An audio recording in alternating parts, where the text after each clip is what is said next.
नमस्कार सभी साथियों का स्वागत है आपके अपने प्लेटफॉर्म माइंड मैप पर। कंप्यूटर के नोट्स आप सभी को अगले 1 घंटे में 55 मिनट में कराऊंगा, ज्यादा नहीं है, टेंशन नहीं लेने किसी भी तरह की।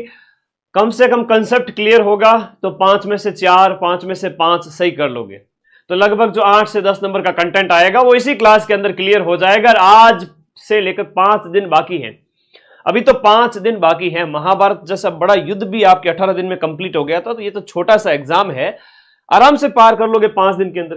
सिलेबस की बात करें, छोटा सा सिलेबस है, एकदम छोटा सा सिलेबस है। कंप्यूटर सिस्टम का अवलोकन है, सिस्टम है जो कंप्यूटर का उसका अवलोकन है, जिसमें आप हार्डवेयर डिवाइसेस जो हमारे जो चूहा वगैरह ना, ये हाँ आजकल तो ये देखो वायरलेस चूहा आने लग गया, ठीक है, वायरलेस डिवाइसेस हार्डवेयर वाली, ये सब हार्डवेयर में आएगी, इन सब के ऊपर बात करेंगे। और दूसरी बात है यहाँ पर आपके हार्डवेयर डिवाइसेस, उसके बाद सॉफ्टवेयर में बात करेंगे। सॉफ्टवेयर में OS operating system, operating system से सीधा सीधा प्रश्न आ गया, पटवारी में कोई कठिन प्रश्न नहीं आया था, है ना, उसके टाइप आ गए थे। एप्लीकेशन सॉफ्टवेयर ये हम पढ़ेंगे।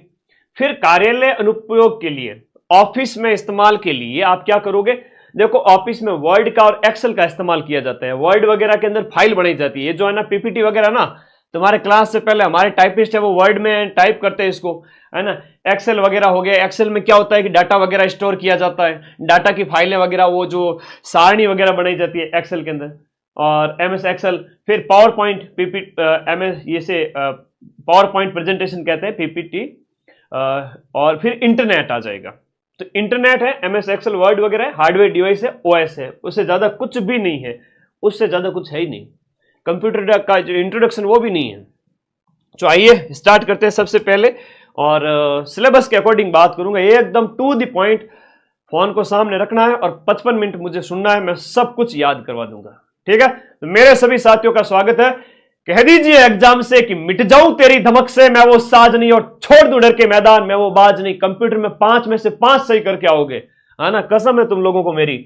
आगे देखो भाई, इसलिए कसम दिलानी पड़ती है कि तुम लोग थोड़ा एकाग्रता बढ़ा लो, 2 नंबर बढ़ जाए।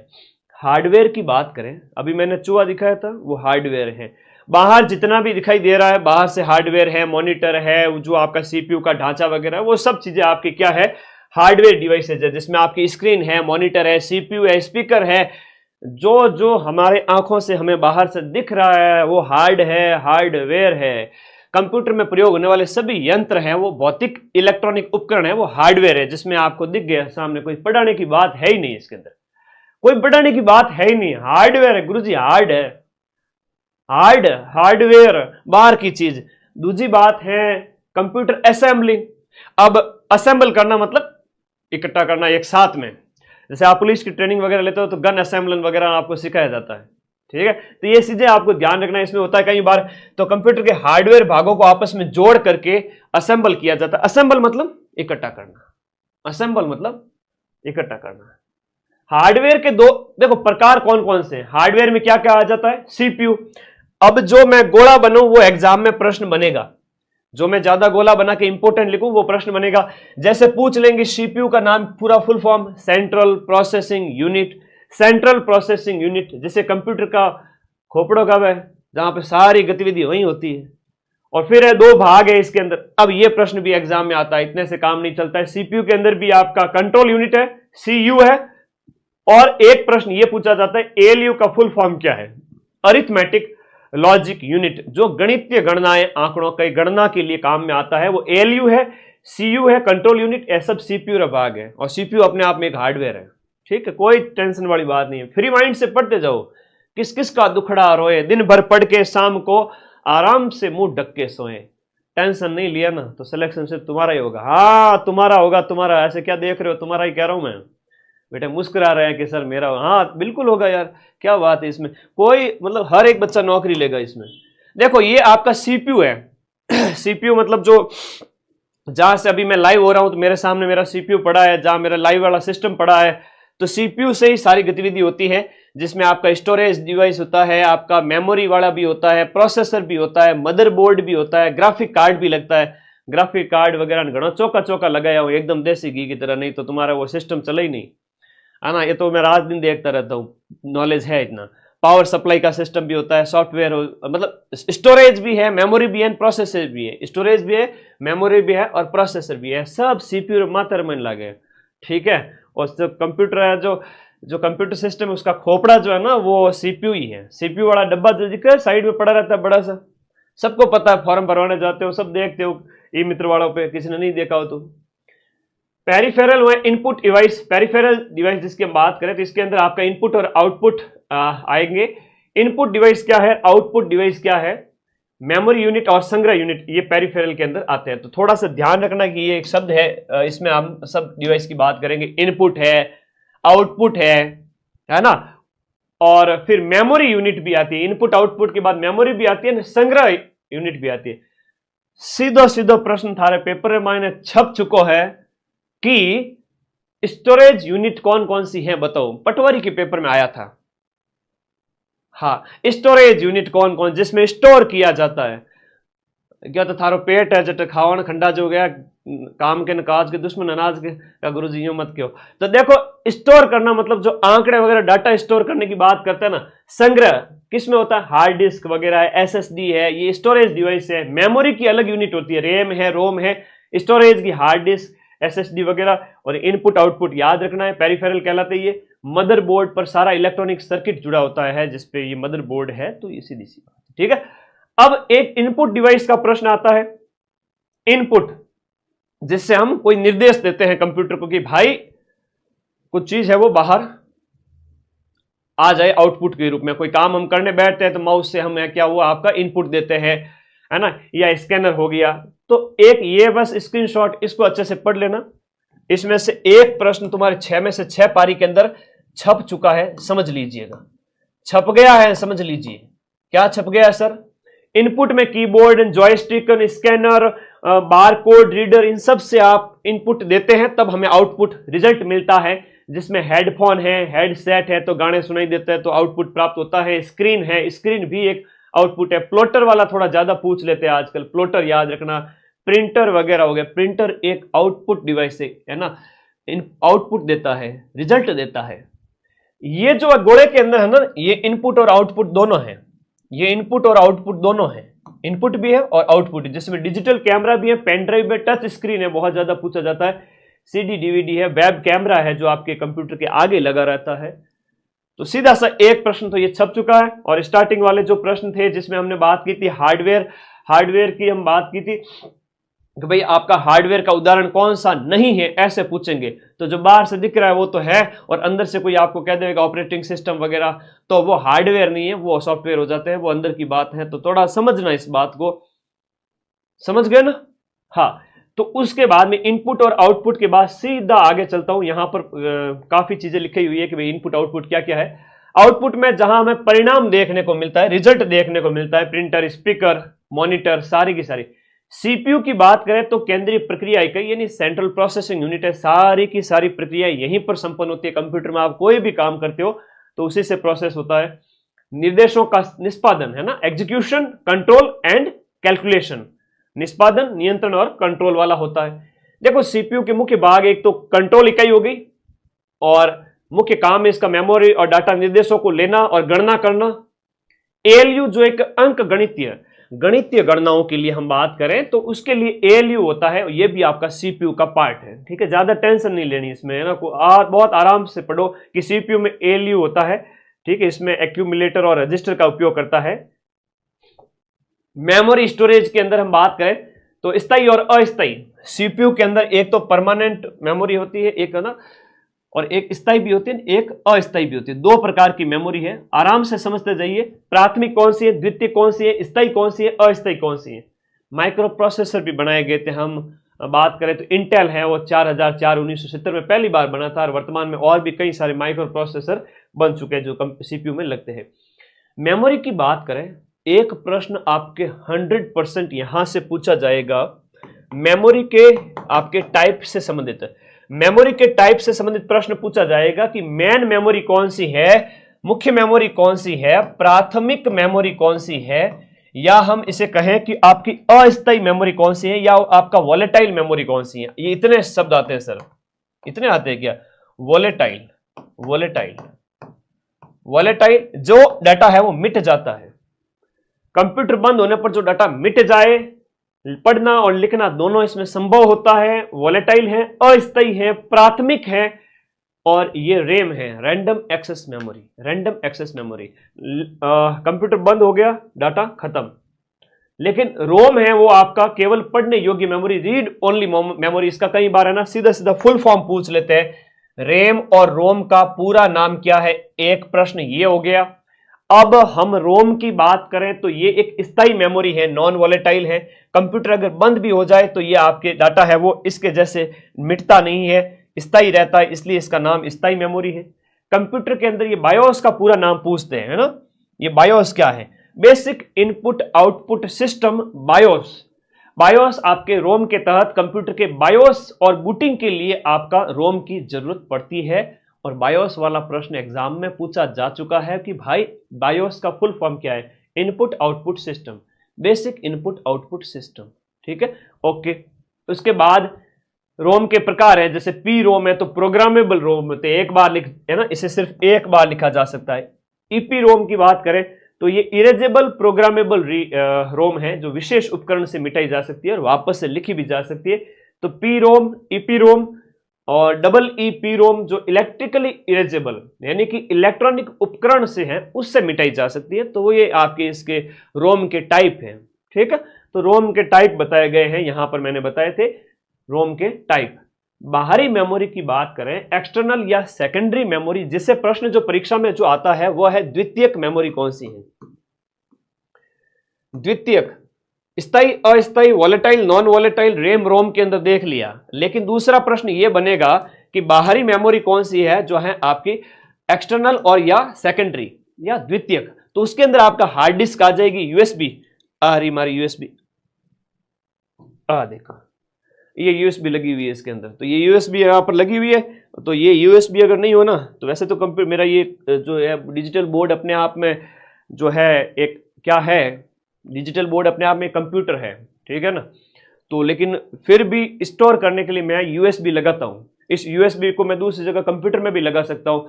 तो सीधी सी बात है, जो आपकी यूएसबी है, ये लिखा हुआ है ना यूएसबी, तो यूएसबी ड्राइव, सीडी, डीवीडी, ये हार्ड डिस्क सब बाहरी है ना, ये सेकेंडरी हो जाती है, द्वितीयक हो जाती है। अब इसमें प्रकार है, मैग्नेटिक के अंदर हार्ड डिस्क, फ्लॉपी आती है, और ऑप्टिकल के अंदर सीडी, डीवीडी आती है। कंप्यूटर बंद होने पर भी इसमें डाटा है वो स्टोर रहता है। तो डाटा को स्टोर करने के लिए, परमानेंट स्टोर करने के लिए सेकेंडरी डिवाइसेस होती है। अब सीधी सी बातें थी, समझ में आई गई होगी। और मेरे प्यारे साथी, अगला जो है वो मेमोरी यूनिट्स का है।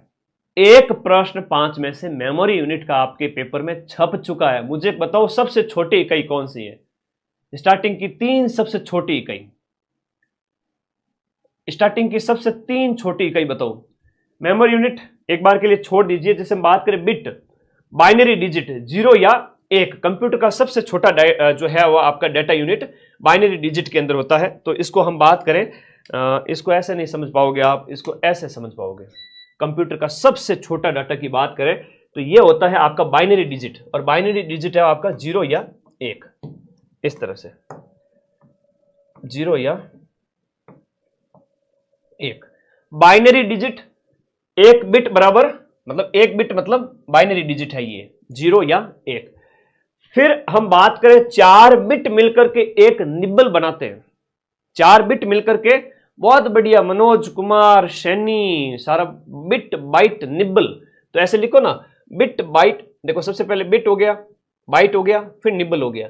तो 1 नंबर पे ये हो गया, 2 नंबर पे ये हो गया, 3 नंबर पे आपका, जैसे 1 बिट से सबसे स्टार्टिंग से हमने स्टार्टिंग यहां से की, बाइनरी डिजिट है ये। बाइनरी डिजिट जो है वो आपका 1 बिट एक बाइनरी डिजिट होता है, जिसे 0 या 1 हम कहेंगे। और जो आपका, एक सेकेंड, बाइनरी डिजिट 0 या 1 वो एक बिट को कहेंगे। अब 4 बिट मिलते हैं तब निब्बल बनता है। तो आपका बिट से निब्बल, निब्बल से आपका बाइट बनता है, 8 बिट से बाइट बनता है। 1024 बाइट होते हैं तब 1 केबी बनता है। 1024 केबी वाला है वो परीक्षा में पूछ लिया जाता है कई बार। तो एमबी बनता है, एमबी डाटा खर्च होता है, तुम सबको पता होगा। ये 1000 एमबी है तो 1 जीबी बनेगा, 1 जीबी डाटा। और 1024 जीबी होगा तब टीबी बनेगा। टीबी 1024 मिलेंगे तब पेटाबाइट बनेगा, है ना। और उसके बाद में पेटाबाइट से हेक्साबाइट, हेक्साबाइट से जेटाबाइट। तो थोड़ा सा याद रखना, एक प्रश्न आपके पेपर में यहां से छप चुका है। सबसे हम बात करें, बिट एक छोटी इकाई है जो कि आपकी एक बाइनरी डिजिट होती है, 0 या 1। अब बिट आपका हम बात करें 4 बिट मिलकर के एक निब्बल बनाते हैं। तो पहला बिट हो गया, उसके बाद में हमने बात की निब्बल की, तो बिट 4 मिलते हैं तब एक निब्बल बनता है, ठीक है। तो ये डिवाइस, ये थोड़ा याद रखना, किलोबाइट वाला ये पूछ लेते हैं, केबी वाला पूछ लेते हैं, नॉर्मल आप फोन वगैरह यूज करते हैं, डाटा का पता चलता है कि भाई जो है बाइट 1024 बाइट है तब जाके के आपका किलोबाइट बनता है। ये सब डाटा आपके खर्च होते हैं, पता चलता है कितने एमबी चले गए। आज से 5-10 साल पहले जियो नहीं आया था तब से हम कह रहे थे कि भाई इतने हमारे केबी चले गए, इतने एमबी चले गए। आज के टाइम में तो तुम जीबी का भी टेंशन नहीं लेते, कितने जीबी डाटा आ गए।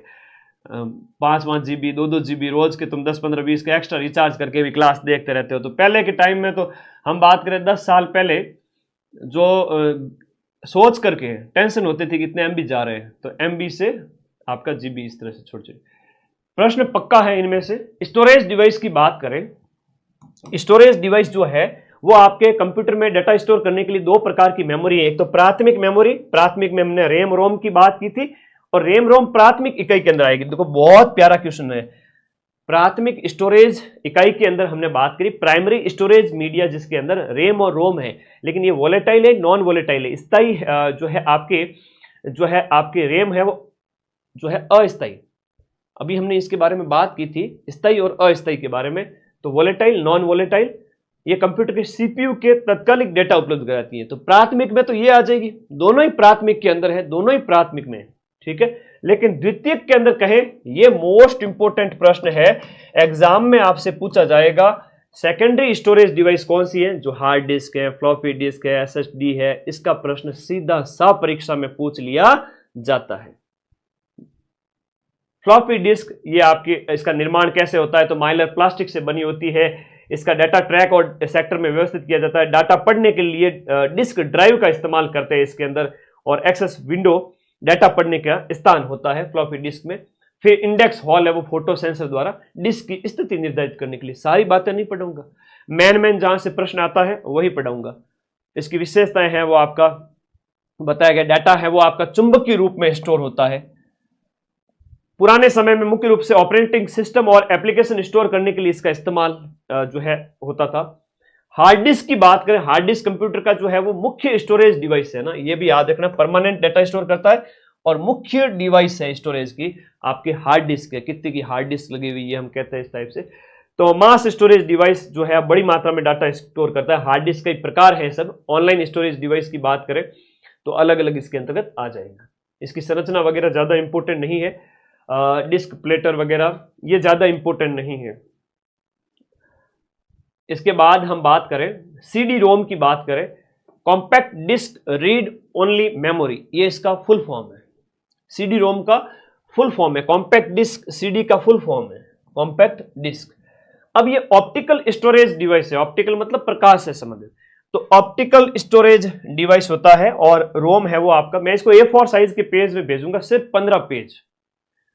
4th ग्रेड के लिए कंप्यूटर के फोटो लगे हुए हैं ना, जैसे ये फोटोज लगे हुए थे ना, तो ऐसे में फोटो लगे हुए सिर्फ 15 पेज के अंदर आपको A4 साइज के नोट्स देने वाला हूं। अभी टेलीग्राम ग्रुप में ज्वाइन कर लो फटाफट, सारे साथी टेलीग्राम में जाओ। ये देखो टेलीग्राम का लिंक दिया हुआ है नीचे ब्लैक कलर की पट्टी में ब्लू कलर का, उस पर क्लिक करो और टेलीग्राम में जाके ज्वाइन बटन कर लो। तो मैं वो A4 साइज के 15 पेज कर दूंगा इसमें, ताकि आप लोगों के लिए सहूलियत हो जाए। ऑप्टिकल स्टोरेज डिवाइस है, रोम आधारित, केवल पढ़ने, रोम है वो आपका केवल पढ़ने के लिए, लिखने के लिए क्षमता सीमित होती है। सीडी रोम की बात हो रही है। संरचना इसके अंदर बताया गया है। पिट्स है वो डाटा के संकेत हैं, लेंस डाटा की खाली जगह होती है। लेजर है वो आपका डाटा पढ़ने लिखने के लिए इस्तेमाल होता है। और फोटो डिटेक्टर है वो लेजर से परावर्तित प्रकाश को सेंसर करता है। कैसे इसको पढ़ा जाता है सीडी को, वो बताया गया है। दिमाग को तंदुरुस्त रखें, नींद लेवे फुल, तभी समझ में आ जाएगा आराम से। लेजर द्वारा इसे पढ़ा जा सकता है। इन सबको ज्यादा नहीं पढ़ना है। स्थायी डाटा स्टोरेज की डिवाइस है, परमानेंट। डीवीडी का फुल फॉर्म है डिजिटल वीडियो डिस्क। डीवीडी क्या होती है? डिजिटल वीडियो डिस्क होती है। जो ऑप्टिकल स्टोरेज डिवाइस सीडी के समान है, लेकिन ज्यादा डाटा संग्रह के लिए। डीवीडी में ज्यादा डाटा संग्रह किया जाता है, सीडी में कम होता है। ठीक है, इसकी संरचना भी बताई गई है, कैसे कैसे क्या होता है, वो ज्यादा इंपॉर्टेंट नहीं है। इसके लिए क्या होता है कि डीवीडी में डाटा पढ़ना और लिखना दोनों ही संभव है। अब उच्च घनत्व हाई डेंसिटी के कारण अधिक स्टोरेज क्षमता होती है, और ड्राइव डाटा एक्सेस के लिए डीवीडी ड्राइव का इस्तेमाल किया जाता है। डाटा एक्सेस के लिए हम किसका इस्तेमाल करेंगे? डीवीडी ड्राइव का इस्तेमाल करेंगे।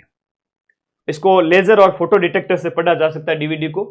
फ्लैश या पेन ड्राइव की अगर हम बात करें, पेन ड्राइव एक पोर्टेबल स्टोरेज डिवाइस है। पोर्टेबल का मतलब होता है, जैसे हम बात करते हैं ना, एक जगह से दूसरी जगह ले जाया जा सके। हाँ जी,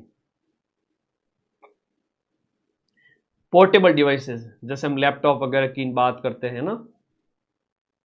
ओके, बहुत बढ़िया बहुत बढ़िया। ये आपका पेन ड्राइव अभी मैंने आपको दिखाई थी जो लगी हुई थी, इसे पोर्टेबल कहेंगे। Floppy, hard disk, CD, DVD की तुलना में पोर्टेबल सुविधाजनक होते हैं, जैसे है ना, पावर बंद होने के बाद में डाटा सुरक्षित रहते हैं। आसानी से आप यूएसबी पोर्ट के माध्यम से कंप्यूटर या अन्य डिवाइस से उसको कनेक्ट कर सकते हो। जो मैंने निकाल के आपको दिखाई थी यूएसबी, तो आसानी से उसे आप दूसरी डिवाइस से कनेक्ट कर सकते हो, वो पोर्टेबल डिवाइस होगी। ठीक है, आगे देखो, जिप ड्राइव है वो फ्लॉपी डिस्क जैसी पोर्टेबल मैग्नेटिक स्टोरेज डिवाइस होती है। जिप ड्राइव, ब्लू रे डिस्क जो होती है वो वीडियो, हाई क्वालिटी मीडिया और बड़े सॉफ्टवेयर स्टोर करने के लिए, जैसे ब्लू रे डिस्क जो है वो वीडियो और बड़े जो डाटा स्टोर करने के लिए इसका इस्तेमाल किया जाता है। एक एक लाइन पढ़ लो स्टार्टिंग वाली, उससे ज्यादा नहीं पढ़नी है। इनपुट आउटपुट डिवाइस में ज्यादा मेहनत नहीं करनी है कि भाई इतना भी डीप में, पटवारी में नहीं पूछा तो इसमें क्या ही पूछेंगे। कीबोर्ड क्या होता है, उसमें कौन कौन सी कीज होती है वो बताया गया है, ये की को आपको याद नहीं करना है। ठीक है, ये मैंने ऐसे ही लिख दिया है। टैब मतलब एक स्पेस देने के लिए होता है, एस्केप मतलब मेन्यू से बाहर, पॉज वगैरह, ये ज्यादा इंपॉर्टेंट नहीं है। ठीक है, माउस है तो माउस के बारे में हम बात करें तो वही आपका कर्सर जो ब्लिंक होता रहता है, नॉर्मल सी चीज है। मैं इसमें थोड़ा सा यहाँ फास्ट चलूंगा। माउस के अंदर राइट क्लिक, लेफ्ट क्लिक, तो जो है माउस का आपका डबल क्लिक है तो खोलने के लिए कोई भी फाइल या फोल्डर को, नॉर्मल चीजें हैं। जॉयस्टिक क्या होता है, जैसे हम बात करें गेम वैम खेल रहे हो तो आप उसका एक ऊपर से निकला हुआ रहता है हत्था टाइप के, उसको आप जैसे ही इसे इधर उधर मूव करते हो, लेफ्ट राइट आगे पीछे, तो वैसी की वैसी पोजीशन बनती जाती है। तो मूवमेंट के लिए इसका गेम वगैरह में, कंप्यूटर गेम में इस्तेमाल किया जाता है। इनपुट डिवाइस है, तो इनपुट डिवाइस को मैं स्कैनर वगैरह की बात करें, इनपुट डिवाइस है। स्कैन करते आप अपना फॉर्म भरने जाते हो तो आप अपना साइन लिखते हो, तो वो वहां से स्कैन करके सीधा अपलोड कर दिया जाता है, वही स्कैनर है। वेब कैमरा क्या होता है, जो आपके लैपटॉप के आगे लगा रहता है, जिसमें आप वीडियो कॉल पे बात करते हो ना फोन पे, वैसे के वैसे सामने वाला दिखता जाता है। तो ये इनपुट आउटपुट डिवाइसेज है, इसमें मैं ज्यादा यहाँ टाइम वेस्ट नहीं करूंगा, सीधा आगे बढ़ता हूं। हम सीधा आगे चलते प्रिंटर पर। प्रिंटर में सिर्फ 2 मिनट में समझिएगा। प्रकार पूछा जा सकता है, किस प्रकार की डिवाइस है। प्रिंटर एक आउटपुट डिवाइस है जिससे हमें रिजल्ट प्राप्त होता है। यहां देखिएगा, इंपैक्ट प्रिंटर, बीम प्रिंटर जिसे कहते हैं, डॉट मैट्रिक्स होते हैं। इसमें क्या है, इंक के ड्रम का इस्तेमाल जो किया जाता है और दबाव से जो छपते हैं अंक वगैरह, उसमें होता है। तो डॉट डेजी चैन और ड्रम, डॉट डेजी चैन और ड्रम है वो इंपैक्ट के प्रकार है। और नॉन इंपैक्ट के अंदर इंकजेट और लेजर आता है। तो इसको ज्यादा टेंशन नहीं लेनी, आराम से समझो। ये है वो आपका कम गुणवत्ता वाला होता है, इंपैक्ट वाला है वो आपका कम गुणवत्ता वाला होता है, और ये है वो आपका ज्यादा क्वालिटी वाला होता है। ठीक है, ज्यादा गुणवत्ता। देखो, पढ़ने को तो अथाह चीज है, लेकिन मैं वो चीज पढ़ाऊंगा जो आपको याद रह सके, और जहां से आप प्रश्न सही कर सके परीक्षा के अंदर। बाकी तो दुनिया भर की चीजें हैं, सीधे परीक्षा में जो प्रश्न आएंगे मैं वही बताऊंगा। तो मेरा कोशिश है कि अगले 5 दिन के अंदर जो 100 क्वेश्चंस का जो कंटेंट है पूरा 120 में से लगभग आप सही कर ही देवे। 100, 90, 85, किसी ने थोड़ी कम की है तो 80 कर ले, तो सिलेक्शन हो जाएगा। प्रिंटर में इसमें क्या है कि इंक का इस्तेमाल किया जाता है, इंक ड्रम का इस्तेमाल होता है, याद रखिएगा। उसमें लेजर का इस्तेमाल, लेजर प्रिंटर हो गया, इंक जेट हो गया। एक इसमें लाइन और कैरेक्टर दोनों होते हैं, जिसमें डॉट मैट्रिक्स, डेजी, ड्रम और चैन ये हो गए। और नॉन इंपैक्ट है वो ज्यादा गुणवत्ता वाला है, इसमें स्याही वाला इस्तेमाल होता है। ठीक है, ऑपरेटिंग सिस्टम का सीधा सीधा प्रश्न पटवारी के पेपर में यह पूछ लिया था। ऑपरेटिंग सिस्टम सीधा सीधा प्रश्न पटवारी के पेपर में पूछ लिया था। आपके सिलेबस में जो पॉइंट है ना वो बता रहा हूं। जैसे हमने बात की यहां पर हार्डवेयर की बात कर ली थी और उसके बाद हम आगे आए हैं। हार्डवेयर के अंदर आपने इनपुट और आउटपुट डिवाइसेस की बात की थी, हार्डवेयर की बात की थी, सारी चीजें बात कर चुके हैं। फिर आपका जो ऑपरेटिंग सिस्टम है ना, एप्लीकेशन सॉफ्टवेयर वगैरह, इनकी बात करेंगे। फिर एमएस ऑफिस वर्ड वगैरह और इंटरनेट, इनकी ओर चले हैं। एक सीधा सा प्रश्न आपके पटवारी के पेपर में पूछा था, यहां पर ऑपरेटिंग सिस्टम कौन सा निम्न में से नहीं है, निम्न में से कौन सा ओएस नहीं है, बस ये प्रश्न आया था। इससे अलावा कुछ भी नहीं पूछा मेरे भाई। सेलेक्ट हो जाओ, पोथी पढ़ पढ़ जग मुआ, सिलेक्शन भया न कोई, टू द पॉइंट सामग्री लास्ट में रिवीजन माइंड मैप से कर लो, तुरंत सिलेक्शन हो। ओएस की अगर बात करें, विंडो आता है, लेकिन वर्ड, माइक्रोसॉफ्ट वर्ड जो ऑप्शन में दिया जाता है वो आपका ओएस नहीं है, ठीक है। वो ऑप्शन में आता है, लेकिन विंडोज का जो आता है वहां पर कंफ्यूज मत हो ना। विंडो तो आपका ऑपरेटिंग सिस्टम में आता है, मैकओएस आता है, लिनक्स का मोस्ट फेवरेट क्वेश्चन है। लिनक्स तो लिनक्स ऑप्शन में होता ही होता है। Linux, Chrome, Android, iOS, Apple, Unix और बीएसडी, ये कुछ टाइप थे। अगर आप थोड़ा सा दिमाग का इस्तेमाल करो तो आपका एक प्रश्न सही हो चुका है। हाँ, मैं तो आप लोगों को 4th ग्रेड बनाकर एकदम लूंगा। सही कर रहे हो, सही बात कर रहे हो, कमेंट आपका सही है बेटा। क्योंकि मैंने ठान लिया कि 4th ग्रेड नहीं बेटा, चतुर्थ श्रेणी कर्मचारी बोलो, 4th ग्रेड ऑफिसर बोलो। हाँ, वो तो तुम्हें इंपॉर्टेंस तब पता चलेगी जब ऑफिस जाओगे, कोई कहेगा तुम्हारे लिए कि मेरे तो वो है पियोन साहब हैं, तो उस समय तुम्हें फील होगा। अभी एक बार बन जाओ, उसके बाद भले ही तुम 1st ग्रेड बनो, ऑफिसर बड़े बड़े बढ़ो, तो तुम्हारी इच्छा है, जो भी हासिल करो। एक बार बढ़ो तो बढ़ो तो सही, नौकरी तो लगो। राजरी नौकरी बड़ी इंपॉर्टेंट है बेटा, ठीक है ना। जिन टाइम गवर्नमेंट जो हेल्थ वगैरह में जो आरजीएसएस कार्ड वगैरह से इलाज, कभी स्वास्थ्य का खुदा न खास्ता कुछ हो, लाखों रुपए का इलाज फ्री में मिलता है। कई सुविधा है यार, तुम एंट्री तो करो। तुम बड़े बड़े साहब के वो लेफ्ट हैंड, राइट हैंड और मिडिल हैंड हो जाओगे, तो समझो मेरी बात को यार। तुम समझते नहीं हो, ये बहुत बड़ा पद है। जब लगोगे ना फिर पता चलेगा। अरे कंप्यूटर 8 से 10 नंबर फिक्स है, चिंता मत करो। 5 से 6, 5 से 7 क्वेश्चन भी पूछ सकते हैं। अधीनस्थ बोर्ड का कोई भरोसा नहीं है।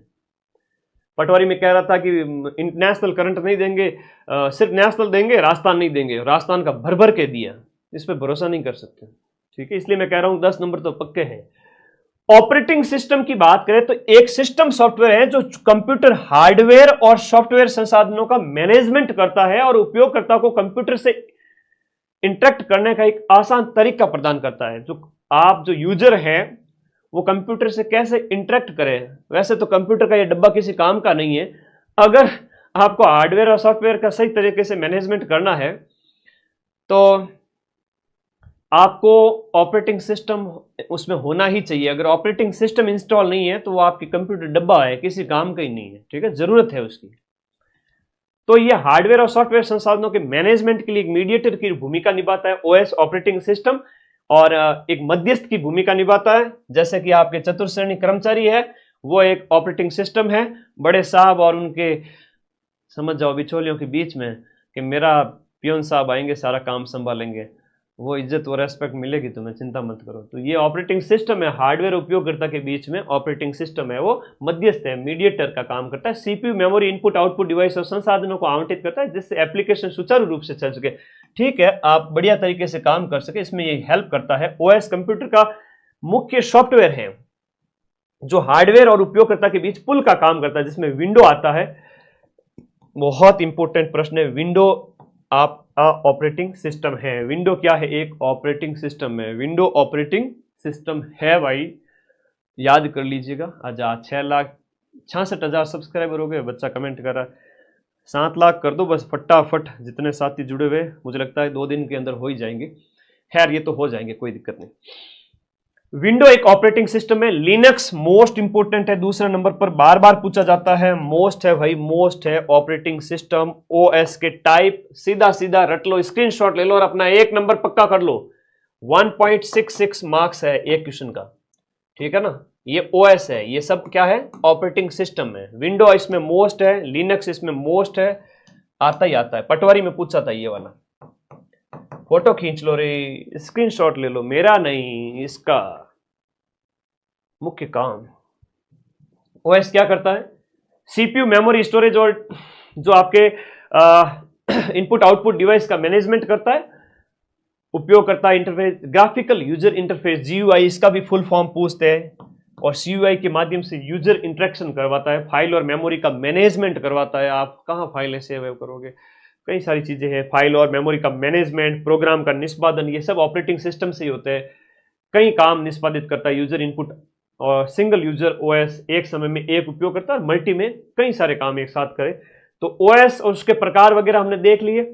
अब यूजर इंटरफेस के प्रकार है, कई सारा एक प्रश्न जो पूछा जाता है यूजर इंटरफेस के प्रकार वाला, एक ये थोड़ा ज्यादा पूछ लिया जाता है। इसका जो है ना फुल फॉर्म पूछते हैं, जीयूआई का पूरा नाम क्या है, मोस्ट इंपोर्टेंट है यूजर इंटरफेस के प्रकार के अंदर। अच्छा, मैंने आपको 4 आईडी से सब्सक्राइब किया, धन्यवाद भाई, चौकी बात है। बाकी आप लोगों का प्यार है, ये तो दिल से आशीर्वाद मिलता है अदृश्य रूप में। Karma is back. तो जो बच्चा जुड़ा हुआ है दिल से, क्लास ले रहा है और सब्सक्राइब किया, तो बड़ी चौकी बात है। ग्राफिकल यूजर इंटरफेस है वो जीयूआई है, याद करना। यूजर इंटरफेस के प्रकार का एक सीयूआई है, कैरेक्टर यूजर इंटरफेस, जिसमें टेक्स्ट है, कमांड है, टेक्स्ट कमांड है, कम संसाधन तकनीकी ज्ञान आवश्यक होता है। जैसे एमएस डॉस है, जिसमें आपका कम संसाधन और तकनीकी ज्ञान, कम संसाधन तकनीकी ज्ञान की जरूरत। इसमें क्या होता है, ग्राफिकल यूजर इंटरफेस में आइकन और मेन्यू आधारित होता है। इसमें ज्यादा संसाधन और उपयोग करता है अनुकूल, उदाहरण जिसमें इसमें आपके आ जाते हैं जीयूआई के अंदर आपका विंडो और लिनक्स आ जाते हैं। इसमें एमएस डॉस आता है, थोड़ा याद रखना सीयूआई में क्या आता है, जीयूआई में क्या आता है।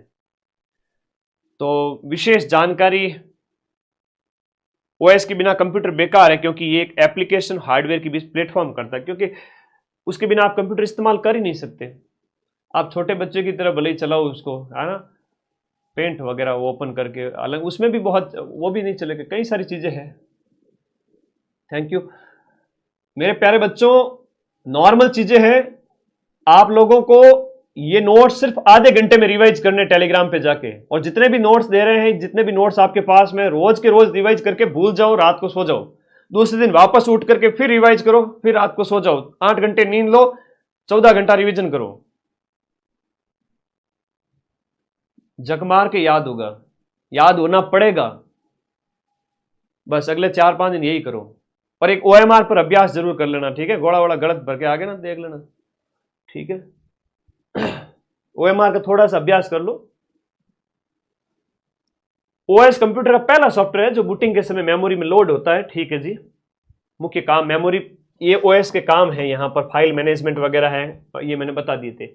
ओएम सिस्टम का जो इतिहास है, ओएस सिस्टम का ऑपरेटिंग, पहला वास्तविक उपयोगकर्ता जो ओएस है वो आपका GMNA इनपुट आउटपुट, ये 1956 का है, जनरल मोटर्स के द्वारा। ये कई सारे चीजें, यूनिक्स है वो 1969 का है, यूनिक्स है 1969 का है। मैं A4 साइज के नोट्स दूंगा, इसलिए यहां पर वो है वो लाइनिंग कर रहा हूं। विंडोज 10 1.0 है वो आपका 85 का है। Application software, application software, application software की हम बात करें, एप्लीकेशन सॉफ्टवेयर थोड़ा सा ध्यान दीजिएगा। अरे अभी तो खूब टाइम है, इतना टाइम है कि तुम 4th ग्रेड की 2-3 बार तैयारी कर सकते हो। क्या बात कर रहे हो सर, सच्ची बात बता रहा हूं। बस PYQ देख लो, जीके के टेलीग्राम पर पड़े हैं, उससे ज्यादा कुछ नहीं पढ़ना। सारे नोट्स दे चुका हूं गणित के अलावा, गणित की एक क्लास कल लग जाएगी, 175 नंबर का कंटेंट दे चुका हूं। जो टेलीग्राम पे रहेगा वो सदा सदा सुहागन सुहागना रहेगा, ऐसा कहता है ना आशीर्वाद, तो उस तरीके से तुम्हारा सुहाग यही है भाई, 4th ग्रेड। तो टेलीग्राम पे रहोगे तो सदा सुहागे रहोगे, हमेशा अखंड, कभी पग में कांटो ही को नहीं भागे, सारे नोट्स एक साथ। चलो आगे करें बात। एप्लीकेशन सॉफ्टवेयर क्या होता है सर, अभी तक तो आपने हमें ओएस समझाया था, ओएस के प्रकार बता दिए। ओएस के प्रकार अगर आगे तो उठा के पटक देंगे, धोबी पचाड़ देखते ही सही कर देंगे कि हम विंडोज वगैरह है, लिनक्स वगैरह है, हाँ सर वो तो हमें पता है। अब आगे आ जाओ, इधर एप्लीकेशन सॉफ्टवेयर की बात करें तो एप्लीकेशन सॉफ्टवेयर वो प्रोग्राम है जिससे उपयोगकर्ता किसी विशेष काम एप्लीकेशन सॉफ्टवेयर मतलब कोई विशेष दस्तावेज है, गेम खेलना है, वेब ब्राउज करना है, इसके लिए इस्तेमाल करता है। और ये सिस्टम सॉफ्टवेयर पर, ये सिस्टम है वो ओएस पर चलता है। एप्लीकेशन सॉफ्टवेयर ओएस पर चलता है, ऑपरेटिंग सिस्टम नहीं है तो एप्लीकेशन सॉफ्टवेयर नहीं चलेगा, ध्यान रखना, ठीक है। फिर सिस्टम सॉफ्टवेयर से अंतर कितना है कि सिस्टम सॉफ्टवेयर कंप्यूटर को चलाने और हार्डवेयर को नियंत्रित करता है। एप्लीकेशन, देखो सिस्टम सॉफ्टवेयर तो कंप्यूटर को चलाने में काम करता है, लेकिन एप्लीकेशन सॉफ्टवेयर है वो उपयोगकर्ता के विशेष काम में मदद करता है। अगर आपको कोई विशेष काम करने हैं कंप्यूटर में तो उसके लिए एप्लीकेशन सॉफ्टवेयर इंस्टॉल होने चाहिए। अगर वो नहीं होंगे तो आप विशेष कोई काम ऑफिशियल है वो नहीं कर पाओगे। और ये तो कंप्यूटर को चलाने के लिए ओएस बहुत जरूरी है। मजा आया ना? हाँ, तो कर दो अपने इस चैनल को सब्सक्राइब, सीधी सीधी बात है। उदाहरण है कि जैसे सिस्टम सॉफ्टवेयर क्या है, एप्लीकेशन सॉफ्टवेयर क्या है। देखो एप्लीकेशन सॉफ्टवेयर तो कोई ऑफिशियल काम वगैरह के लिए, आपको कोई मान लो कोई ऑफिस का काम करने हैं, आपको कोई भी तरह के को काम होता है, फाइल बनाना है, डाटा स्टोर करना है, तो उसके लिए आपको एमएस वर्ड है, एक्सेल है, क्रोम है, और आपका ये वीडियो गेम वगैरह इसमें आ जाएंगे। लेकिन सिस्टम सॉफ्टवेयर में विंडोज, अगर विंडो इंस्टॉल नहीं है, मेरे इस डब्बे के अंदर अगर विंडो इंस्टॉल नहीं है ना, तो ये किसी काम का नहीं है ना, ये किसी काम का नहीं है। विंडोज अगर इंस्टॉल नहीं है ना, किसी काम को नहीं। अगर ये ब्राउजर नहीं है इंस्टॉल, अगर ये ब्राउजर नहीं है तो ये गूगल क्रोम नहीं है तो मेरे किसी काम का नहीं, मैं नेट ही नहीं चला सकता, है ना। ये आपका विंडोज हो गया। यहाँ पर ये भी अपने आप में क्या है, एक ये विंडो है, वरना मैं क्या करूँ इसके बिना, है ना। अगर इसके अंदर अगर आपका सिस्टम सॉफ्टवेयर ही नहीं है तो ये कंप्यूटर किसी काम का नहीं है। और एप्लीकेशन सॉफ्टवेयर कुछ विशेष काम करने के लिए काम में आता है, ठीक है। ओके, धन्यवाद। गणितों की बात है। हाँ, आगे आ जाओ। देखो सब इस्तेमाल जो उपयोग है जो आपके एप्लीकेशन सॉफ्टवेयर के, एप्लीकेशन सॉफ्टवेयर के उपयोग है, जैसे आप कोई डाटा एमएस वर्ड से क्या बनाओगे, आप कोई डॉक्यूमेंट बनाओगे, कोई फाइल बनाओगे। और स्प्रेडशीट एक्सेल है, एक्सेल के अंदर आप कोई कई प्रकार के डाटा है उनकी सारणी बनाओगे, है ना। मनोरंजन के लिए वीडियो गेम खेलेंगे, लकड़ों के लाडे है ना, सारे दिन तो पढ़ाई होती नहीं, बीच में आधा आधा घंटा निकालना पड़ता है 4-6 घंटे के बाद में, जब तपने लग जाए। इंटरनेट है तो वेब ब्राउजर, अब क्रोम एंड फायरवॉक्स वगैरह, इसमें इंटरनेट चलाते हैं हम, ये एप्लीकेशन सॉफ्टवेयर के अंदर आ जाते हैं। व्यवसाय यानी आपका इन्वेंट्री मैनेजमेंट एप्लीकेशन, सारे इसमें आ जाते हैं एएस के अंदर। एएस के अंदर हम आपके बात करें तो ये सारे अभी तक जो बताए थे वो थे, ठीक है। अब इसमें एमएस वर्ड की बात करते हैं। एप्लीकेशन सॉफ्टवेयर में वक्त को थोड़ा वक्त दीजिए, सारा वक्त बदल जाएगा। एक गंदे पानी की गिलास लीजिए जिसमें पूरा मिट्टी घुली हुई है और आप उसे उस जो है नल के नीचे रख दीजिए, 2 मिनट लगेंगे, पानी साफ उसके अंदर जाता जाएगा और गंदगी हटती जाएगी। गिलास 2 मिनट बाद देखोगे एकदम साफ झक पानी से भर चुकी है।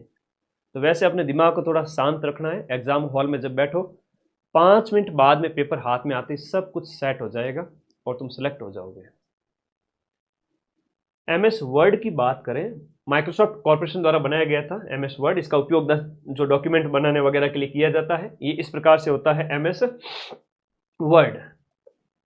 एमएस वर्ड, एमएस वर्ड ऐसा होता है। और आगे आएगा एक्सेल, उसका भी बताऊंगा मैं आप लोगों को, एक्सेल क्या होता है, कैसा होता है, ठीक है। अब इसमें कई सारी चीजें वर्ड के अंदर, तो आप जाकर पे, जैसे मेरी पीपीटी है, मैं आपको जो पढ़ाता हूं ना, ये पीडीएफ है।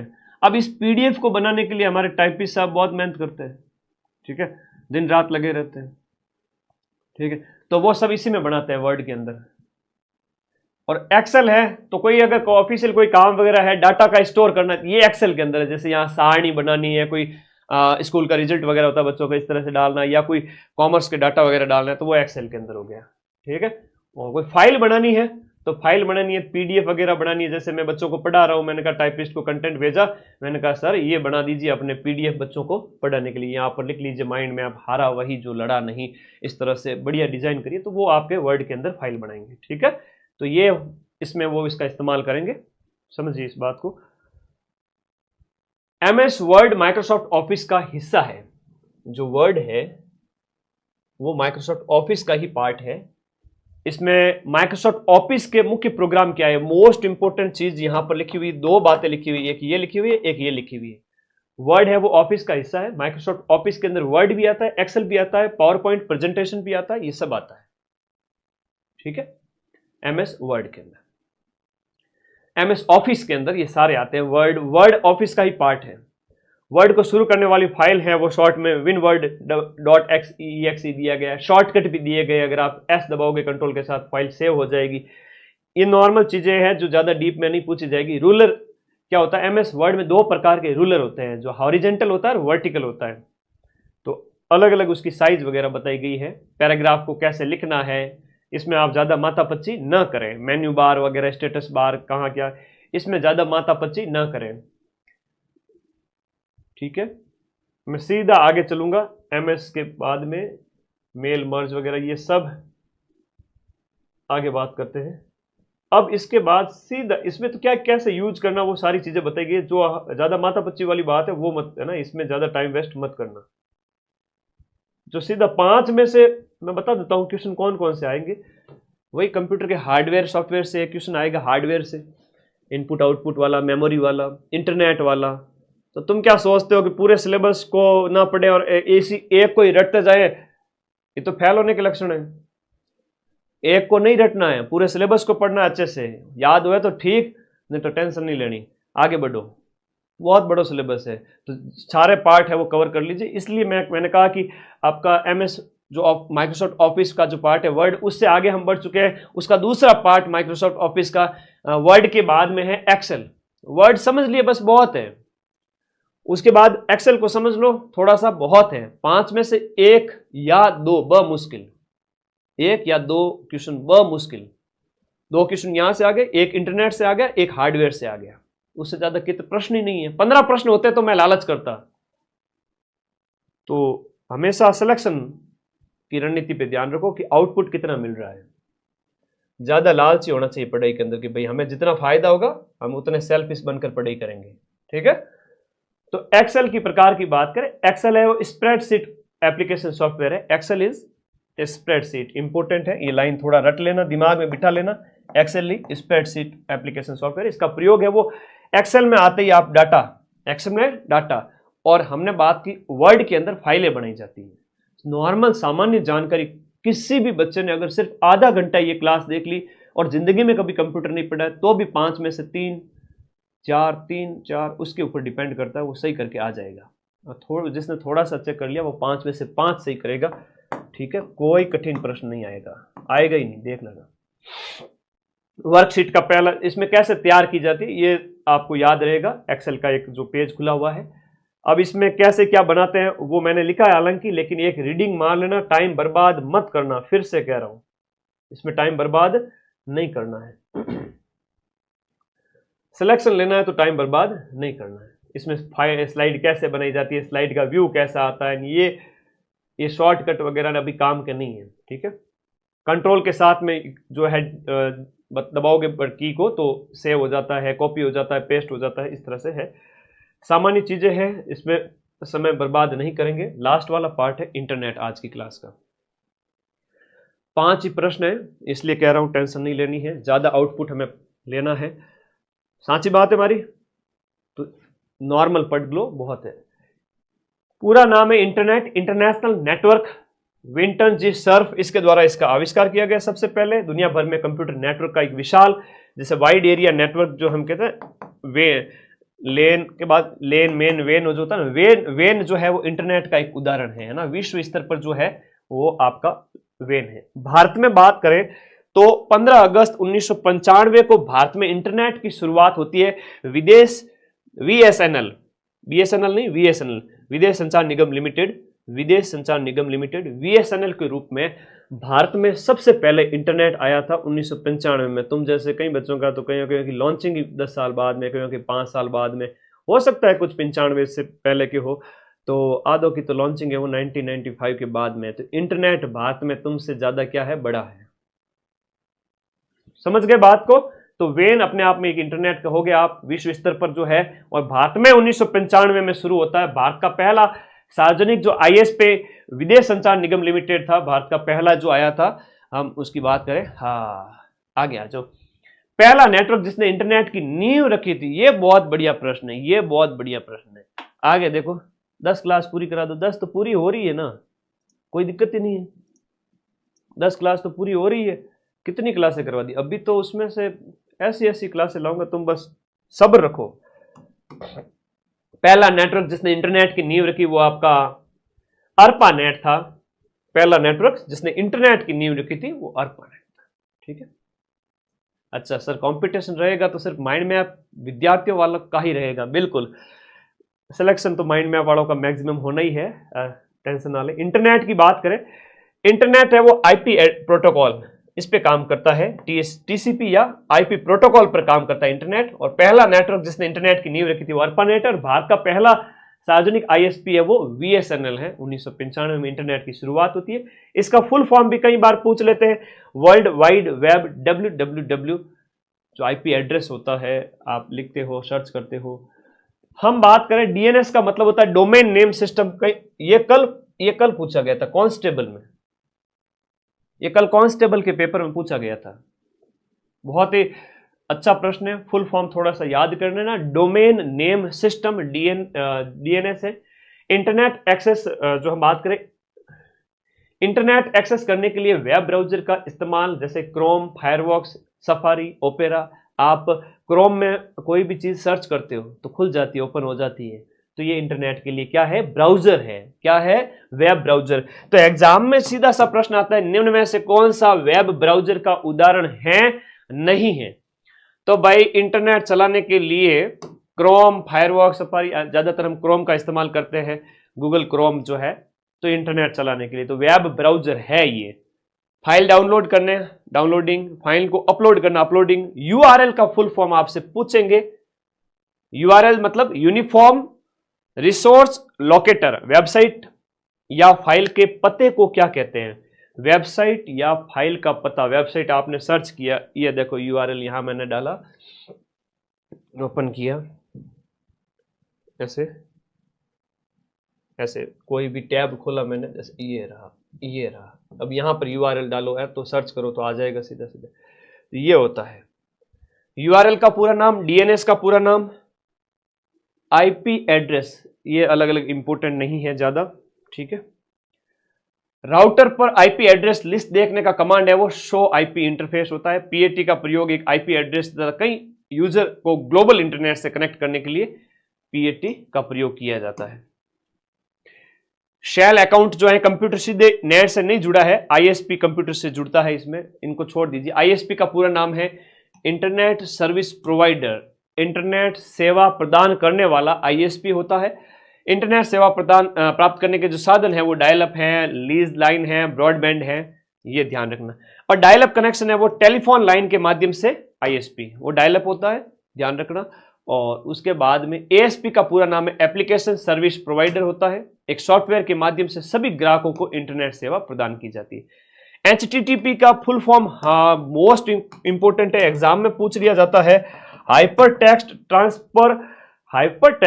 Transfer protocol secure. एचटीटीपी का फुल फॉर्म एग्जाम में पूछा जाता है। इंटरनेट डेटा ट्रांसमिशन तकनीक है जो पैकेट स्विचिंग की तकनीक है, इसको छोड़ दीजिए। ये अर्पानेट जो सबसे पहले इंटरनेट की शुरुआत तो अमेरिकी रक्षा विभाग के लिए, इंटरनेट जब सबसे पहले आया था तो अमेरिका के जो डिफेंस सिस्टम है उसके लिए इंटरनेट की शुरुआत की गई थी विश्व में सबसे पहले, और वो अर्पानेट के थ्रू। अर्पा का नाम है एडवांस रिसर्च प्रोजेक्ट एजेंसी, जो अमेरिका के रक्षा विभाग ने 1969 में जब इसरो की स्थापना हुई उसी साल में इंटरनेट की शुरुआत। आम जनता के लिए 89 में खुला था, 20 साल बाद। एक्स्ट्रानेट क्या है? इंटरनेट, जो ऐसा इंटरनेट जो बाहरी लोगों को अनुमति देकर आंशिक रूप से लिमिटेड लोगों को जो एक्सेस देवे, वो है एक्स्ट्रानेट। इंट्रानेट निजी इंटरनेट नेटवर्क जो केवल संस्था के सदस्यों के लिए होता है, इंट्रानेट, एक्स्ट्रानेट। वेब ब्राउजर की बात करें तो Mozilla, Firefox, opera, safari, Google Chrome वगैरह ये सब वेब ब्राउजर्स हैं। नाम पूछा जाता है कि निम्न में से कौन सा वेब ब्राउजर नहीं है या वेब ब्राउजर है, नॉर्मल से प्रश्न आ जाते हैं। HTML कंटेनर टैग जो है यहां पर दिया हुआ है। REL attribute style seat file को लिंक करने के लिए जो है प्रयोग किया जाता है। इनको आप छोड़ दीजिए एक बार के लिए। और बस आज के नोट्स कंप्लीट होते हैं। धन्यवाद, थैंक यू। ईमेल एक बाकी है, थोड़ा सा ये बताना चाहूंगा। इनमें एक तो इनका फुल फॉर्म पूछ लिया जाता है, टाइप और computer network. Type of computer network जिसमें लेन है, मेन है, वेन है, पेन है। लेन तो लोकल एरिया नेटवर्क, लोकल स्तर पर कंप्यूटर को जोड़ने के लिए इंटरनेट से। मेट्रोपॉलिटन एरिया, बड़े शहरों के लिए। वेन, वाइड एरिया नेटवर्क जो विश्व स्तर पर होता है, विश्व स्तर पर, और हम बात करें ये सबसे बड़ा है। और पर्सनल एरिया नेटवर्क पेन होता है। लेन का इस्तेमाल जैसे छोटे से लेवल पे, मेन का बड़े शहर के लिए, और वेन का वर्ल्ड लेवल पे, जैसे घर है, ऑफिस है, इस तरह, मतलब दूर दूर बताया गया, पूरा देश के अंदर। लेन पढ़ लेना अच्छे से। लेन क्या होता है? लोकल एरिया नेटवर्क है, स्मॉल एरिया कवर करता है ना, स्मॉल एरिया कवर करता है, लार्ज एरिया कवर करता है, और इसके अंदर आपका सारी चीजें बताई गई हैं। इसको थोड़ा सा पढ़ना अच्छे से आएगा। ईमेल का थोड़ा सा पढ़ लेते हैं, 2 मिनट बस, क्लास खत्म होती है। धन्यवाद आप सभी का, आपके लिए अच्छी क्लास मैंने 50 मिनट का जो कहा था उसके अंदर करवा दिए मेरे प्यारे दोस्तों। इसके अलावा कुछ नहीं आएगा, वापस से रिवीजन भी करा दूंगा। इलेक्ट्रॉनिक मेल, ईमेल की हम बात करें, इसका पूरा नाम है, आप संदेश कंप्यूटर से जुड़ करके ऑनलाइन संदेश भेज सकते हो इंटरनेट का सहारा लेकर के। इसमें मोडेम और टेलीफोन लाइन की जरूरत पड़ती है, इंटरनेट कनेक्शन के बिना मेल नहीं जाएगा। इसके लिए @ एक यूजर आईडी है, और @ के बाद में जो होता है @gmail.com, तो वो डोमेन का नेम होता है। और @ से पहले आपका जो नाम होता है वो यूजर की आईडी होती है, और बाद वाला जो है ना वो डोमेन नेम है। जैसे बात करूं धर्मवीर फिटनेस, बच्चा कमेंट कर रहा है, तो Dharmveer fitness @gmail.com, commercial use के लिए .com, गवर्नमेंट यूज के लिए होता है .gov होता है ना, इस तरह से आता है। तो ये लास्ट वाला @ के बाद वाला है वो डोमेन नेम होता है। तो पूछ सकते हैं थोड़ा सा कि ये क्या है, तो ये डोमेन नेम है, लखनऊ का लाडा डोमेन नेम है। सही ईमेल का प्रारूप इस प्रकार है, ईमेल इनबॉक्स में प्राप्त होती है, ठीक है। ईमेल के उपयोग वाला चिन्ह बताया गया है। BCC का पूरा नाम ब्लाइंड कार्बन कॉपी होती है, CC मतलब कार्बन कॉपी। और स्पैम क्या होता है? स्पैम देखो, कई बार मालवेयर, ये भी प्रश्न आता है, मालवेयर और आपका होता है ना, जैसे जो कंप्यूटर वायरस होता है ना, जो अटैक करते हैं पूरे हैकर लोग जो बैठे थे, अपने उस दिन देखा नहीं था, एकदम से लाइव ज्यादा लेके आ गए, 5 मिनट के अंदर डबल तिबल 3 गुना कर दिए थे। ये लोग हैकर लोग होते हैं, ठीक है। तो फर्मवेयर, मॉलवेयर, फर्मवेयर, इस प्रकार से ये वायरस के होते हैं ना, फर्मवेयर, ये वायरस होते हैं, कंप्यूटर वायरस स्पैम होते हैं। जंक ईमेल तो यहाँ अलग है, अलग फॉर्म में है, ये वायरस है, कंप्यूटर वायरस। और मनुष्य को भी वायरस जनित रोग हो जाए तो कभी ठीक नहीं होता, नहीं, ये वायरस भी वैसा ही होता है, वायरस का कोई इलाज नहीं। अटैचमेंट वगैरह देख लेना। मैं पहला ईमेल है वो आपका किसका है, और आविष्कार है वो आपका ईमेल सिस्टम का आविष्कारक VA शिवा, ये यहाँ पर बताया गया है ना। वेबसाइट का पहला पेज होम पेज होता है, और ये बैचेज हैं आप सभी के, एक बार बढ़िया फॉर्थ ग्रेड देके आ जाओ, फिर माइंड मैप का ऐप डाउनलोड करना, कोर्स वाली कैटेगरी में जाकर के रीड के बैच है, सेकंड ग्रेड के बैच है, और राजस्थान जीके स्ट्रॉन्ग करना है। ये बुक हर बच्चे की टेबल पर होनी चाहिए, जिसमें अपने राजस्थान की हिस्ट्री, कल्चर, ज्योग्राफी, पॉलिटी सब कुछ है। और कांस्टेबल थानेदार का बैच भी आपके नया स्टार्ट हो चुका है। अपने फोर्थ ग्रेड पेपर के बाद बढ़िया पढ़ लेना। एक तो मैंने ये पढ़ाया था, सिर्फ अभी तक कुछ भी नहीं पढ़ा ना, तो भी पढ़ा देता हूं, सिर्फ 2 मिनट मुझे दे देना, 5 क्वेश्चन कौन कौन से आएंगे बता देता हूं। हार्डवेयर का अर्थ बता दो, फिर आपका हार्डवेयर के मुख्य प्रकार कौन सा है, CPU के टाइप वगैरह, पेरिफेरल यूनिट्स के अंदर क्या क्या आता है, तो ये 4 आ जाएगा। इनपुट आउटपुट के अंदर एक प्रश्न ये आ जाएगा तुम्हारे, स्क्रीनशॉट लेते रहो, है ना। शकल देख रहे हैं मेरी, अरे यहां देखो, मेमोरी के अंदर कौन कौन सी है, मुख्य मेमोरी वगैरह, है ना, ये आ जाएगा। एक ये आ जाएगा, स्टोरेज डिवाइस वाला आएगा। संभावित प्रश्न है, हर पारी में देखने को मिलेंगे, मिलने पड़ेंगे। ये द्वितीय स्टोरेज के अंदर ये आते हैं, ठीक है। बाकी कुछ भी नहीं है, कुछ भी नहीं है। आगे आ जाओ, ले लिया ना स्क्रीनशॉट, बस कोई टेंशन नहीं लेनी। मैं अभी सिर्फ छोटे से नोट्स भेजूंगा। अभी एक बार के लिए ये वाली फाइल, प्रिंटर का टाइप पूछे तो पूछ ले, ये आपका पूछेंगे ये क्या है, ऑपरेटिंग सिस्टम में, ये सब OS है, ठीक है, ये OS है, आएगा, आना पड़ेगा। पेपर में छपा हुआ है, और मैंने वो चश्मा पहना हुआ है जिससे मुझे सब दिख रहा है पेपर के अंदर का। तो भाई स्क्रीनशॉट लेते रहो, ठीक है ना। सावधानी हटी दुर्घटना घटी। एक्सेल हो गया, MS वर्ड जो है वो ऑफिस का ही भाग है, इसी के अंदर आपका एक्सेल है। और बस हो गया, मामला खत्म।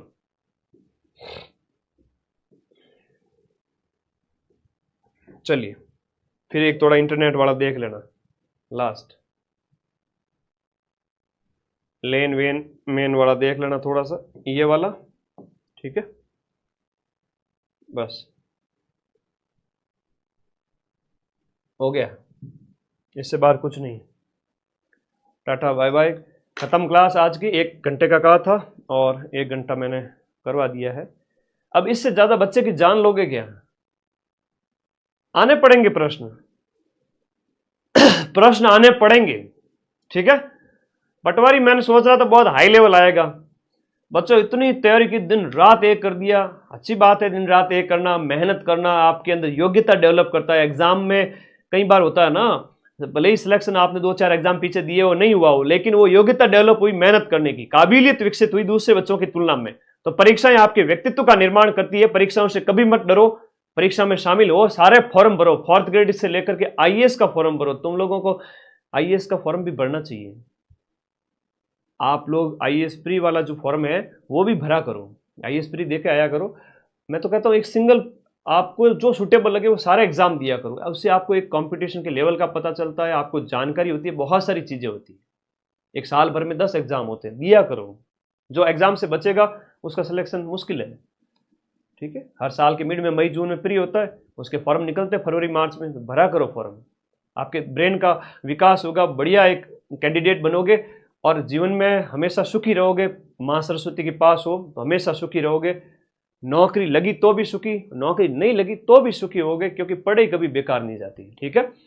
तो आप सभी के सिलेक्शन की पूरी संभावना है। अब मैं चलता हूं, अभी तो मुझे और क्लास लेके आनी है रात को। कल हिंदी की और मैथ की क्लास होगी, और एक क्लास तो जिसका तुम बड़ी बेसब्री से इंतजार करते हो वो अभी डिस्क्लोज नहीं करूंगा, हाँ, वरना कॉपी हो जाती है मार्केट में मदन सर की। चलो कोई नहीं, जितने साथी जुड़े हुए हैं एक बार बता देना कैसी चल रही है तैयारी, जोश कैसा है आप लोगों का, कमेंट बॉक्स में मैं सबके कमेंट देखना चाहूंगा।